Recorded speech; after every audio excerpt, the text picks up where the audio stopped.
যখন তুমি নিজের রক্তের মানুষের দ্বারা কষ্ট পাবে, তখন তুমি একবার নবী ইউসুফ আলাইহিস সালামের কথা মনে করো। তিনি কিভাবে নিজের ভাইয়ের দ্বারা প্রতারিত হয়েছিল।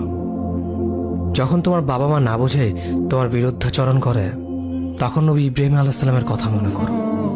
তার বাবা তাকে আগুনে নিক্ষেপ করায় ভূমিকা রেখেছিল। যখন তুমি সমস্যা থেকে পরিত্রাণের জন্য কোনো পথ পাবে না, তখন ইউনুস আলাইহিস সালামের কথা ভেবো। তিনি কতটা সময় তিমি মাছের পেটে আটকা পড়েছিল। যখন তোমার নামে কেউ মিথ্যা অপবাদ ছড়িয়ে দেবে, তখন মা আয়েশা রাদিয়াল্লাহু আনহার কথা মনে করো। তার নামে পুরো শহর জুড়ে কুৎসা রচনা করা হয়েছিল। যখন তুমি অসুস্থ ব্যথার যন্ত্রণায় কাঁদতে থাকো, তখন নবী আইয়ুব আলাইহিস সালামের কথা ভেবো। তিনি ভয়ঙ্কর এক ভাইরাসজনিত রোগে আক্রান্ত হয়ে তোমার থেকে বেশি কষ্ট পেয়েছিল। যখন তুমি দিনের কোনো বিধান নীতিতে যুক্তি খুঁজে পাও না, তখন নবী নূহ আলাইহিস সালামের কথা ভেবো।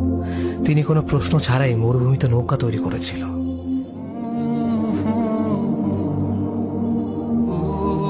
যখন তুমি আত্মীয়স্বজন, পরিবার, বন্ধু বান্ধবের কাছে হাসির পাত্রে পরিণত হও, তখন তুমি শেষ নবী হযরত মুহাম্মদ সাল্লাল্লাহু আলাইহি ওয়াসাল্লামের কথা ভেবো।